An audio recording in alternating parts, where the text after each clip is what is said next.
54e jour de guerre en Ukraine et toujours ce casse-tête, comment se passer du gaz russe. L'Union européenne veut fermer le robinet d'ici 2030. Un conflit qui a accéléré la flambée des prix en France, une catastrophe aussi pour les copropriétés qui n'arrivent plus à payer leurs factures de gaz. Maud Descamps, certaines ont même choisi de baisser le chauffage depuis déjà plusieurs semaines.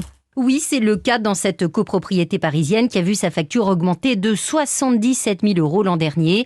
Les propriétaires ont dû organiser une assemblée générale en urgence pour prendre des mesures drastiques comme baisser au maximum le chauffage. Dans certains appartements plein nord, la température est descendue jusqu'à 15 degrés et les habitants vont devoir débourser plusieurs centaines voire milliers d'euros pour régler la facture, explique Sylvie Fay, présidente du conseil syndical. J'ai 1 000 € de plus. À côté, ils ont 2 400 € par copropriétaire à payer. Pour certains, c'est presque une catastrophe, je dirais. Ce cas est loin d'être isolé. Le gouvernement a donc décidé d'inclure les copropriétés chauffées au gaz dans le bouclier tarifaire.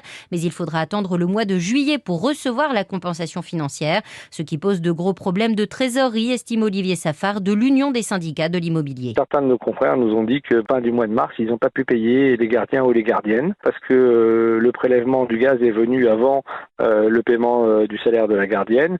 Et bien évidemment, le compte était débiteur. De nombreuses copropriétés réfléchissent à changer de fournisseur ou même à passer au chauffage électrique individuel. Maud Descamps du service économie d'Europe.